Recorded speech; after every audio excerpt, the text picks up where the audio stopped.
अच्छा, अब स्कोपस पे काम हम कैसे शुरू करते हैं कि फर्स्ट ऑफ ऑल हम देखते हैं कि दो वेरिएबल्स हैं, उनका रिलेशनशिप है, उसके ऊपर आप बिब्लियोमेट्रिक्स जो है वो करना चाह रहे हैं। ठीक है, जैसे ये जो हमारे सामने टॉपिक है ये है फैमिली फर्म्स और दूसरे नंबर पे उनकी परफॉर्मेंस, फाइनेंशियल परफॉर्मेंस। ये एक रिलेशनशिप जो है इसके ऊपर हम जो है वो स्कोपस के ऊपर एक क्यूरी बनाते हैं, क्यूरी बना के उसको सर्च करते हैं, सर्च करके हमारे सामने डॉक्यूमेंट्स आ जाते हैं। जैसे ये क्यूरी सर्च की है तो हमारे पास 373 डॉक्यूमेंट्स जो हैं वो आ चुके हैं। अब हम क्या करेंगे, वन बाय वन करके इन डॉक्यूमेंट्स के एब्स्ट्रैक्ट्स जो है, टाइटल और एब्स्ट्रैक्ट्स देख के तो हम जो है वो इधर से सिलेक्ट करते जाएंगे वो वाले पेपर जो कि रेलिवेंट पेपर हैं हमारे टॉपिक से। ठीक हो गया। सो ये सारे सिलेक्ट करके हमने एक लिस्ट जो है वो बना लेते हैं और सेव टू लिस्ट करके हम इसको अपनी लिस्ट जो है उसके अंदर सेव कर देते हैं और ये एक लिस्ट हमारे पास बन जाती है। कैसी लिस्ट बन जाती है ये मैं आपको दिखा देता हूँ। हमारे पास ऑलरेडी सेव्ड लिस्ट जो है वो पड़ी हुई है।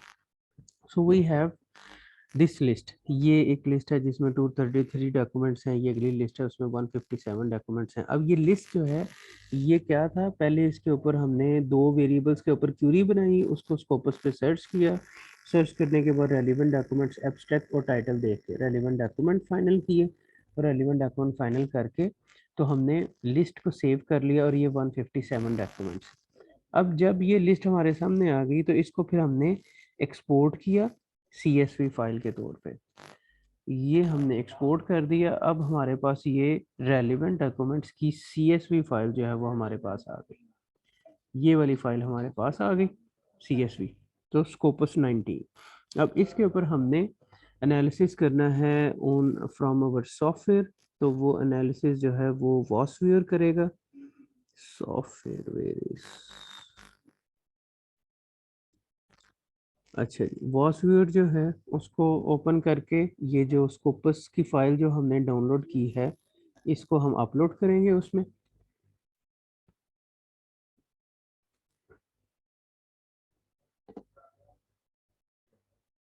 फाइल जो है वो इधर डाउनलोड्स में पड़ी हुई है स्कोपस 19 के नाम से।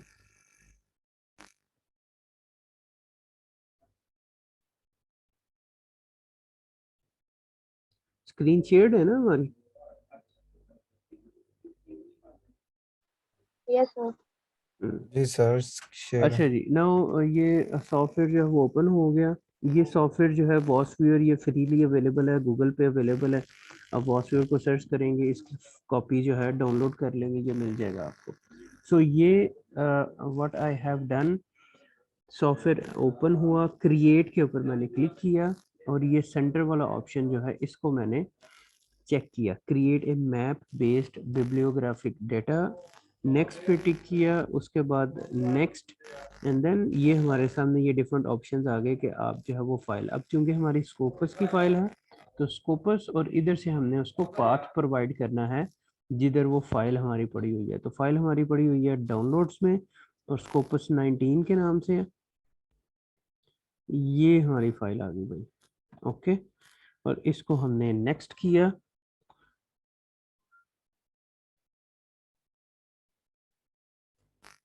ठीक है, इसमें अब ये वाला ऑप्शन है बिब्लियोग्राफिक कपलिंग, इसको यूज करते हुए हम फर्दर जो है वो इसको नेक्स्ट करते जाएंगे एंड देन उसके बाद फिनिश। ठीक है, अब ये क्या कर रहा है, इसने हमें क्लस्टर्स जो हैं वो बना दिए इन डॉक्यूमेंट्स के अंदर जो हैं। ठीक है, अब ये क्लस्टर्स उसने बना के हमें ये इमेज जो है वो प्रोवाइड कर दिया। ठीक है, इसका मतलब क्या है, इसका मतलब ये है कि ये जितने कलर्स हैं ना उतने कलर्स के ग्रुप्स जो हैं वो इस सारे डाटे के अंदर अवेलेबल है। 157 जो टोटल डॉक्यूमेंट्स है, टोटल 100 आइटम्स हैं, 157 थी, उसमें से 57 उसने कंसीडर किया कि इररिलेवेंट है, उनका आपस में कोई लिंक नहीं है, वो सेपरेट सेपरेट डॉक्यूमेंट्स हैं। और ये 100 डॉक्यूमेंट्स जो हैं उसको उसने 9 क्लस्टर्स जो हैं वो उसने बना दिए। अब 9 क्लस्टर, क्लस्टर का मतलब क्या है, क्लस्टर का मतलब ये है कि सेम कॉमन चीज़ों की बेसिस के ऊपर जो है वो एक ग्रुप बना देता है। मतलब कि अगर 100 पेपर्स हैं तो उसमें से ये जो पहला क्लस्टर है, क्लस्टर 1, इसमें 21 पेपर्स ऐसे हैं इन 100 में से जिनके टॉपिक मिलते जुलते। उसके बाद फिर क्लस्टर सेकंड जो है वो एक और डायमेंशन के ऊपर जो है वो 20 पेपर्स जो हैं वो बेस कर रहे हैं। उसके बाद क्लस्टर 3 जो है उसमें 15 पेपर्स जो हैं वो कॉमन है, मतलब उनके टॉपिक्स मिलते जुलते हैं। उसके बाद क्लस्टर 4 में 13, और इस तरह से ये इसने सारे ग्रुप्स जो हैं वो हमें बना दिए। ठीक हो गया। अब हम क्या करते हैं, हम इसको जो है वो जो हमारी ये CSV फाइल थी ना, CSV 19 जो इधर डाउनलोड्स में पड़ी हुई है, ये वाली फाइल, इस फाइल के अंदर सारे पेपर जो हैं वो एक सिमेट्री में सीक्वेंस में हमारे पास इधर अवेलेबल है। ठीक हो गया। हम फिर क्या करते हैं, इधर नीचे शीट्स जो हैं वो बनाते जाते हैं, शीट्स जो है वो ऐड करते जाते हैं। और उधर 9 क्लस्टर अगर बने हुए हैं ना, तो इधर से देख के क्लस्टर 1, और इधर से फिर हम देखते हैं हमें कैसे पता चलेगा कि ये क्लस्टर 1 जो है उसका कलर कौन सा है। तो उसके लिए ज़रूरी है कि इधर से ऑथर देखें जो आइडेंटिफाई हुआ है, दिस इज फैन JPH 2007, और इधर देखें कि क्या ये क्लस्टर 1 के अंदर फैन JPH है।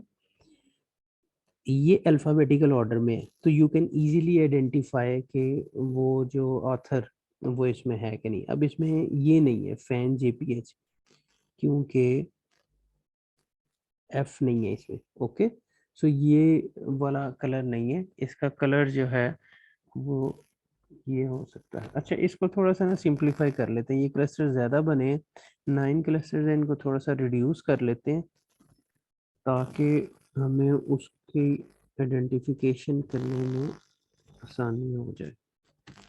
ये हमने क्लस्टर्स को अपडेट किया, अब ये क्लस्टर्स हमारे जो है 4 क्लस्टर्स जो है वो बन गए। ठीक हो गया। EF, अच्छा, इसमें अब ये जो है ना फैन JPH, ये मुझे लग रहा है कि सेकंड क्लस्टर में होगा, BCDEF नहीं, उसके बाद ये आ गया। ओके, तो इसका मतलब ये है कि this colour is related two cluster 3।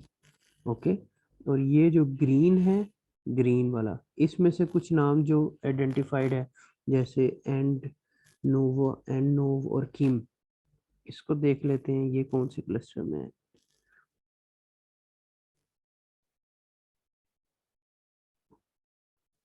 Kim, KIM,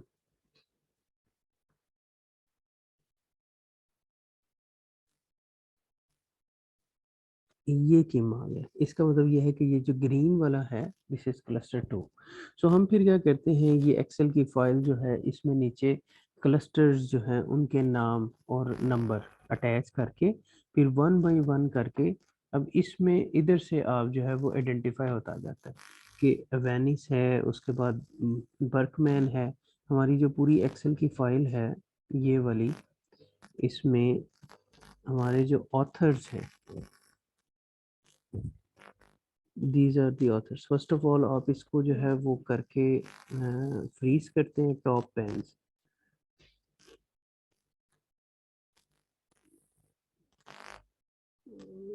page layout और ये व्यू के अंदर ऑप्शन है फ्रीज पेन्स वाला, तो फ्रीज टॉप रो। तो इसका फ़ायदा ये होता है कि ये फर्स्ट रो जो है वो फ्रीज हो जाती है। आप नीचे नंबर्स मूव कर रहे हैं तो वो ऊपर वाली रो से हमें पता चलता रहता है कि ये कौन सा हेड है। ओके, अब इसमें क्या है कि ऑथर्स जो हैं दीज आर दी ऑथर्स। ठीक है, इसको आप जो है वो सॉर्ट करते हो, sort A to Z। Okay, अब क्या हुआ कि उसने सारी फाइल को सॉर्ट कर दिया, अब ये ऑथर वाइज जो है वो आ गया मामला। और उसके बाद इधर जो है वो ऑलरेडी सॉर्टिंग के अंदर है, मतलब कि क्लस्टर 1 जो है उसका अवेनिस G जो है ये हमने देखना है इधर, और इसको अवेनिस G, और ये आ गया अवेनिस G। ओके, सो ये आइडेंटिफाई हो गया पर्सन।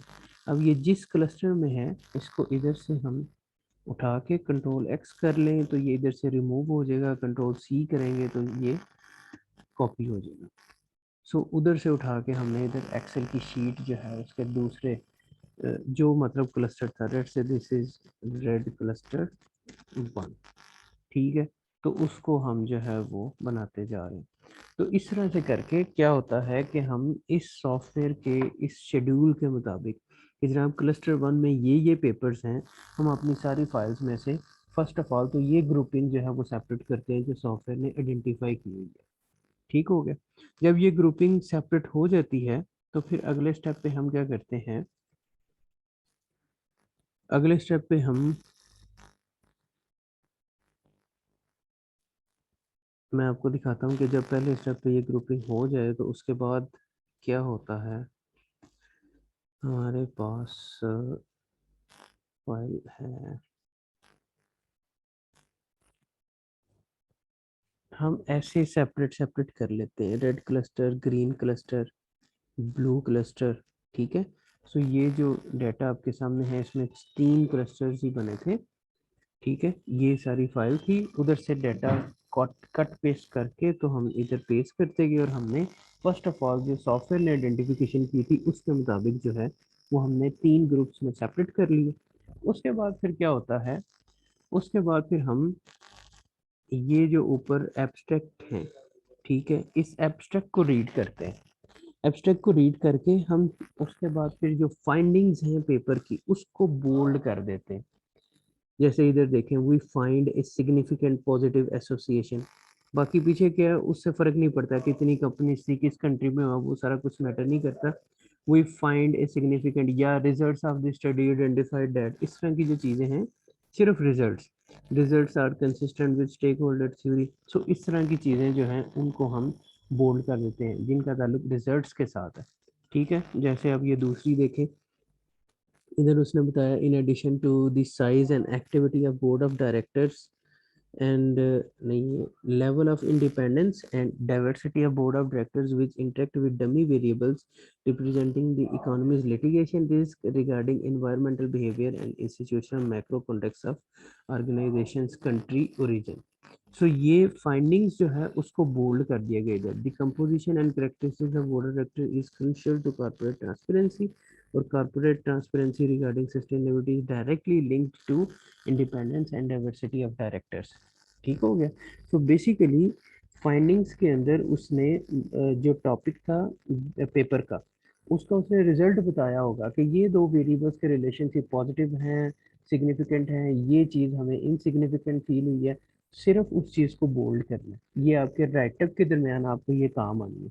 क्योंकि बेसिकली आप लोग क्या कर रहे हो, ये मेरे पास अगर ये 100 पेपर्स थे ना तो हम 100 पेपर्स का रिव्यू लिखने की कोशिश कर रहे हैं इन क्लस्टर्स के अंदर, और हमने रहना सिर्फ इस एब्स्ट्रैक्ट तक का है, हमने पेपर नहीं खोलने ये वाला।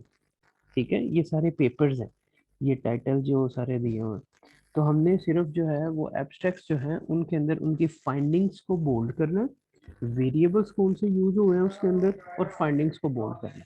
अब वेरिएबल्स जो उनसे यूज हुए हैं ना वो आपने इधर साइड पे लिख दिए।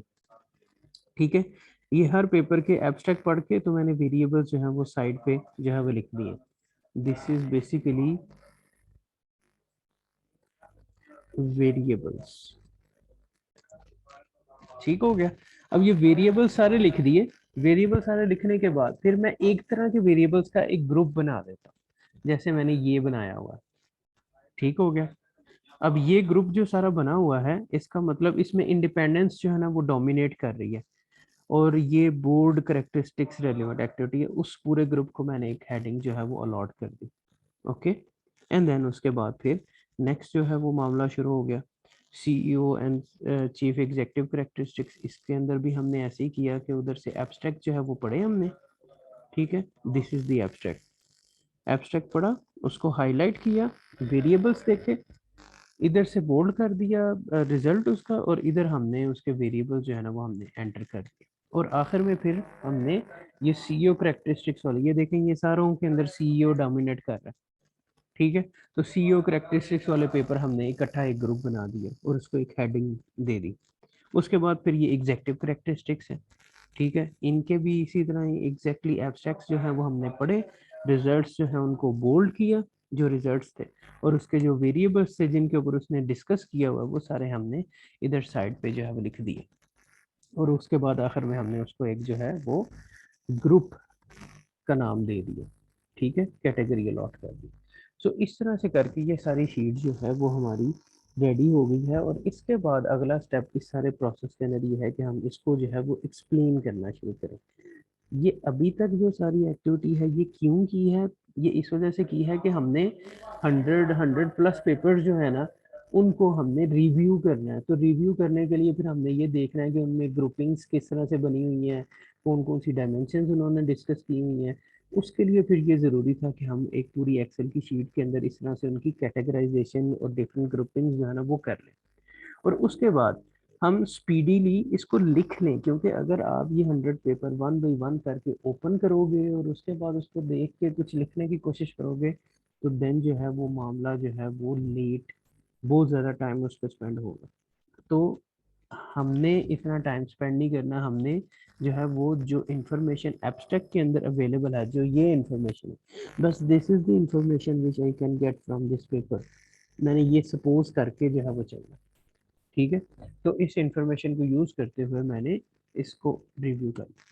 अब सिंपलिसिटी के लिए वैसे आपने कुछ लिखना हो ऑन ए टॉपिक तो देन वो थोड़ा सा मुश्किल होता है कि बंदा कहता है यार मैं किधर किधर से पढूं और किधर किधर से पढ़ के डाटा इकट्ठा करके उसको लिखूं, तो ये डिफिकल्ट होता है। लेकिन इधर आसानी क्या हो गई कि आपको एक्सेल की शीट में ना हमने ये एक ग्रुप दे दिया 22 पेपर्स का, और उसके लिए भी हमने आपको ये एब्स्ट्रैक्ट जो है वो हाईलाइट कर दिए। तो मतलब कि आपने ये जो पीछे जो जो अनबोल्ड एरिया है उसको भी पढ़ने की जरूरत नहीं है, सिर्फ रिजल्ट्स पढ़ के और आपने देखना है कि इसमें क्या सीक्वेंस बन रहा है, इस पूरे 22 पेपर्स में क्या सीक्वेंस बन रहा है। ये आपके इसके ऊपर 1 से 2 पैराग्राफ जो है ना वो हमने लिख देने। ठीक है, this is simply what we have to do, इसके बाहर जाने की जरूरत ही नहीं है। ठीक है, सो ये पहला एब्स्ट्रैक्ट देखा, उसके बाद दूसरा एब्स्ट्रैक्ट देखा, उसके बाद तीसरा एब्स्ट्रैक्ट देखा। अब आसानी के लिए आप क्या कर सकते हैं, आप ये पूरा स्केच बनाएं पेपर के ऊपर पहले कि कौन कौन से वेरिएबल्स हैं, किस किस तरह से उनके रिलेशनशिप्स हैं इन 22 पेपर्स के। बस इसके आगे पीछे नहीं आपने जाना, ना ये पेपर खोलने की कोशिश करनी है टाइटल गूगल स्कॉलर पे जाके, बस इन एब्स्ट्रैक्ट में रहते हुए इसका स्केच पेपर के ऊपर बनाएं कि किस तरह से रिलेशनशिप जो है वो बन रहे हैं और यूनिक चीज कोई अंदर आपको मिलती है अगर, ठीक है, तो उसको देख के। ठीक है, तो अब क्या है कि ये बोल्ड एरिया मैक्सिमम क्या कर सकते हैं आप, ये पूरा एब्स्ट्रैक्ट जो है वो पढ़ लें, आपको स्टोरी समझ आ जाए। ठीक है, तो इन 22 पेपर्स की बेसिस के ऊपर 2 पैराग्राफ जो है ना वो आप लिख लें, जिधर पेपर ज्यादा है उधर पैराग्राफ जो है वो आप 2 कर लें, 3 कर लें, जिधर पेपर्स कम है, जैसे ये अगला जो ग्रुप है जिसमें ये सीईओ एंड एग्जेक्टिव करेक्टरिस्टिक्स है, इसमें पेपर्स कितने हैं हमारे पास, इसमें भी ऑलमोस्ट 22 को पेपर्स हैं। फिर आगे एग्जेक्टिव करेक्टरिस्टिक्स जो हैं इसके ऊपर हमारे पास पेपर्स जो हैं वो हैं 56 से 82, 22 को ये भी है, ये अब मैनेजरियल ऑनरशिप में कम आ गए। ठीक है, इसमें हमारे पास जो है वो 6 7 जो है वो पेपर्स। तो इन 7 पेपर्स के ऊपर जो है वो आप एक पैराग्राफ जो है वो लिख दें, इनके एब्स्ट्रैक्ट्स रीड करके और एब्स्ट्रैक्ट के अंदर रिजल्ट्स जो उसने दिए हुए हैं उनको देख। ठीक है, पहले पेपर पे स्केचिंग करेंगे, पूरा जो है ना वो अपना सिनेरियो डेवलप करेंगे इनके एब्स्ट्रैक्ट्स पढ़ के कि ये क्या सीक्वेंस क्या चल रहा है, वेरिएबल्स के रिलेशनशिप किस तरह से। और उसके बाद फिर आपने उस सबको स्टोरी स्टाइल के अंदर जो है वो लिखना है। आप अगर वो जो सैंपल आपको दिया हुआ है राइट अप वाला, वो सैंपल अगर आप देखें तो वो स्टोरी स्टाइल है और उसके अंदर हमने ये लोग जो है ना इनको साइट किया हुआ है साथ साथ। ठीक है, तो एक चीज अगर 3 लोगों ने एक ही तरह से लिखी है, ठीक है, तो वो तीनों लोग जो हैं बार बार उनको लिखने की जरूरत नहीं है, वो तीनों लोग जो हैं उनको आप एक ही जगह पे साइट कर दो। अब साइट कैसे करना है, ये टाइटल इधर से पकड़ो, ठीक है, गूगल स्कॉलर पे जाओ और गूगल स्कॉलर पे जाके तो देन सिंपली आप जो है उस पेपर को, ये मेरे सामने पेपर आ गया, इसको EndNote import to EndNote किया और इधर से इसको साइट कर दिया। यू पीपल नो के एंड नोट से साइटेशन जो है वो कैसे करते हैं। जी, दिस इज माय साइट। अब अगर आपके जहन में क्वेश्चंस हैं तो पूछिए।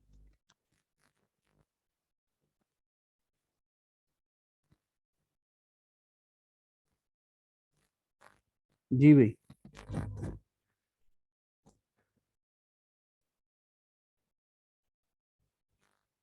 ओए जाग रहे हो? जी सर।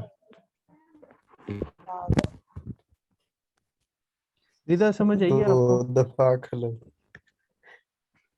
सर अभी तक जो किया वो तो आ गया, लेकिन एक बात बताएंगे कि अभी उसकी राइटअप करना है, राइटअप में जो है वो कौन सी चीजें इंक्लूड करनी है, वो एक दफा बता दें। और वो जो फाइल आप कह रहे हैं वो मुझे नहीं मिली था अभी, तो वो भी जरा शेयर कर। मैं ग्रुप में दोबारा शेयर कर देता हूँ वो फाइल, बल्कि ये सैंपल दोनों फाइल, ताकि आपको रेलिवेंट एक्सेल की फाइल आपके पास हो और रेलिवेंट राइटअप हो।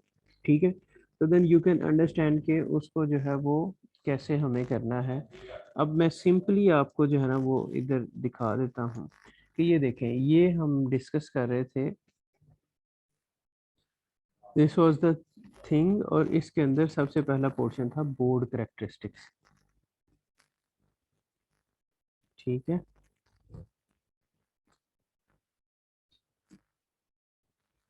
अच्छा जी, बोर्ड करेक्टरिस्टिक्स रेलिवेंट स्टडीज हैं ये सारी की सारी, और इसमें इंडिपेंडेंस के ऊपर बात हुई हुई है।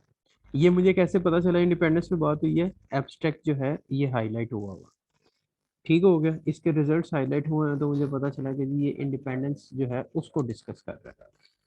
और ये सारे पेपर्स जो है वो इकट्ठे कर दिए। अब ये जब मामला हो गया तो देन उसके बाद फिर इन पेपर्स के बेसिस के ऊपर मैंने ये देखा कि ये इंडिपेंडेंस वाला एक ग्रुप बन रहा है इन 22 पेपर्स में, क्योंकि बोर्ड करेक्टरिस्टिक्स जो है वो इंडिपेंडेंस के अलावा भी होती है ना, ये कॉर्पोरेट गवर्नेंस बोर्ड की जो करेक्टरिस्टिक्स है, तो इंडिपेंडेंस एक एस्पेक्ट है। उसके बाद आगे उसमें ये बोर्ड चेयरमैन एजुकेशन आ गया, प्रॉब्लम डायरेक्टर आ गया, बैकग्राउंड नेशनैलिटी आ गया, ये सारा कुछ बोर्ड से रेलिवेंट है।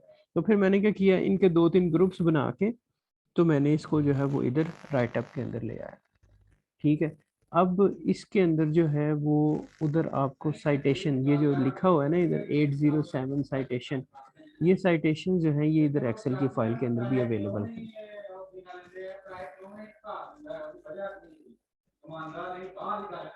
ठीक है, एब्स्ट्रैक्ट टाइटल, ये देखें ये साइटेशन है। ओके, सो इधर से आप जो है वो चीज़ साइटेशंस वाली ले सकते हैं। उसके बाद फिर जो है वो स्टोरी है जो हम पहले स्केचिंग करके तो उसको फिर लिखने की कोशिश करते हैं। जैसे अब इधर ये देखें, Leo et al. 2000 the most cited in this cluster presents stakeholder perspective। अब अगर आप Leo et al. 2015 को इधर एक्सेल की शीट में देखें तो ये पेपर कौन सा होगा, ऑथर इधर नहीं है, मेरा ख्याल है कि ये जो हमने फर्स्ट पेपर था ना जो उस थ्योरी के, ये ही पेपर है, स्टेक होल्डर्स परस्पेक्टिव से। ठीक है, तो ये जो आप अगर इसको पढ़ें और उसके बाद इसको कंपेयर करें तो देन ये जस्ट चीज़ें एडजस्ट हुई हुई हैं अंदर। presents stakeholder perspective by arguing the positive impact of board size and presence of environmental committee। इसको देख लें आप, positive association between gender diversity and propensity to disclose information as well as extensiveness of that disclosure. In addition, a board with more independent directors are environmental committee, ये देखें environmental committee की बात हुई है, show a higher tendency to be ecologically transparent. However, if the committee is not sufficiently large, independent or active, its effect seems insignificant। ठीक है, अब ये चीज़ें बस इधर जो है वो आप कह लो कि स्टोरी एक डेवलप की है, उसके एब्स्ट्रैक्ट्स पढ़ के जो आपके जहन में बन रहा है उसको मैंने उसको आपने पेपर के ऊपर जो है वो दे देना।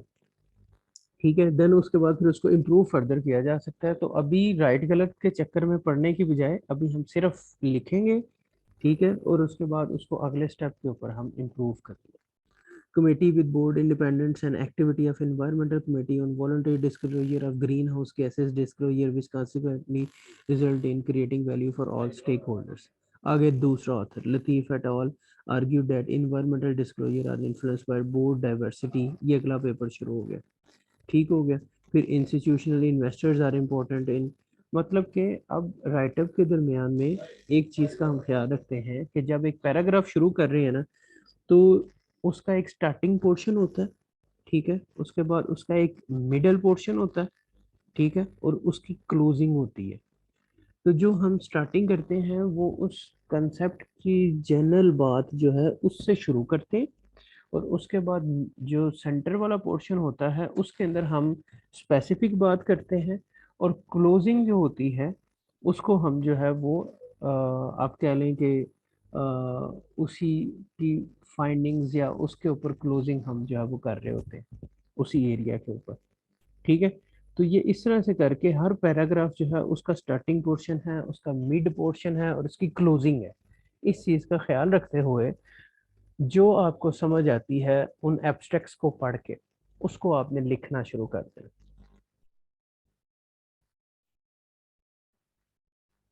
ठीक है, यू कैन से कि लिटरेचर रिव्यू टाइप है, लेकिन लिटरेचर रिव्यू टाइप भी जो है उसके अंदर भी हमने फॉलो कौन से करने हैं पेपर्स जो हमें उधर एब्स्ट्रैक्ट्स में अवेलेबल है। जी भाई, मीटिंग का टाइम क्लोज हो रहा है, फटाफट क्वेश्चन पूछें और क्लोजिंग करें। फिर मैं टॉपिक्स जो है वो आपको शाम तक जो है वो अलॉट कर देता हूँ आप लोगों को।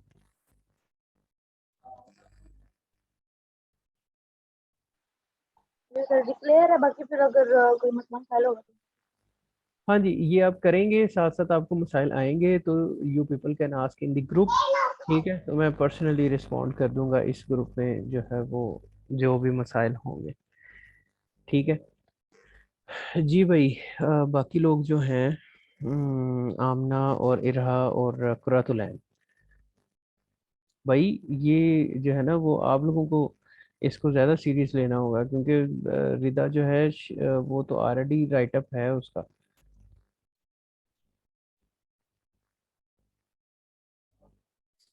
सर मुझे लगता है ये लोग डर रहे हैं, क्वेश्चनिंग नहीं करते।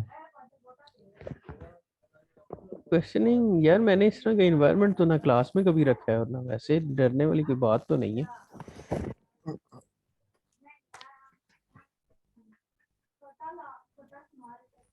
सर जी वैसे वो डायग्राम देख कर डर ही लग गया था। वो तो ऐसे जैसे मसल्स की पिक्चर हो साइंस वाले बच्चों की। नहीं, वो डायग्राम जो है ना सर उससे हम कुछ भी नहीं, वो जस्ट आप कह लो कि कलरफुल करने के लिए, पेपर को कलरफुल करने के सर लिए। जी अदरवाइज सॉफ्टवेयर अपना काम जो है ना वो जो आपको ग्रुपिंग बना देता है ना, वो बड़ी बेहतरीन ग्रुपिंग्स जो है वो बना देता है। तो वो उसके ऊपर जो है ना वो हम पूरा काम कर सकते हैं, तो ये सॉफ्टवेयर हमारा काम इजी करता है, बस उसमें इमेज बस आप कह लें कलरफुल करने के लिए।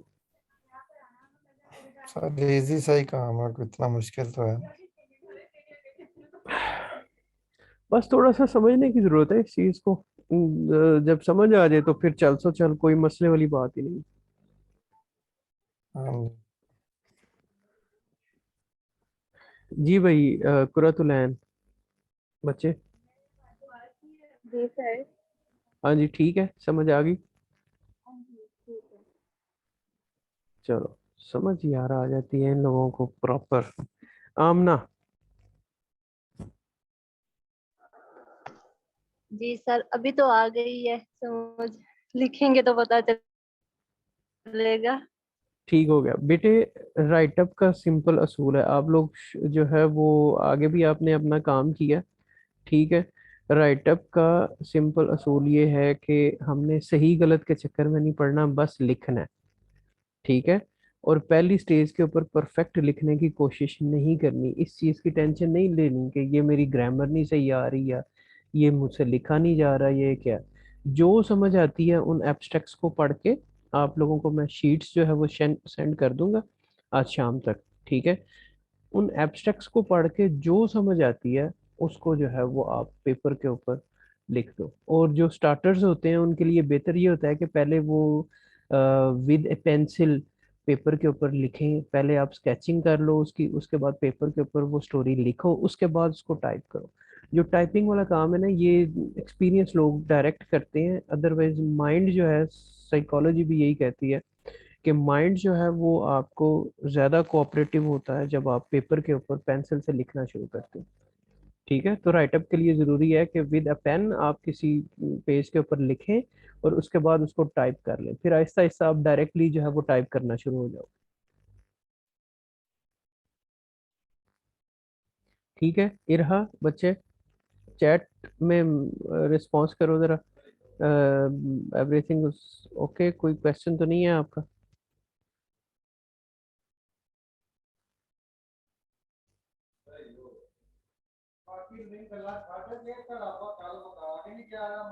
ओके, डन हो गया जी। चले ठीक है, फिर क्लोजिंग करते हैं। और रिता बच्चे, आपने जो है वो जो आपका थीसिस वाला टॉपिक है, क्या टॉपिक है बोला आपका?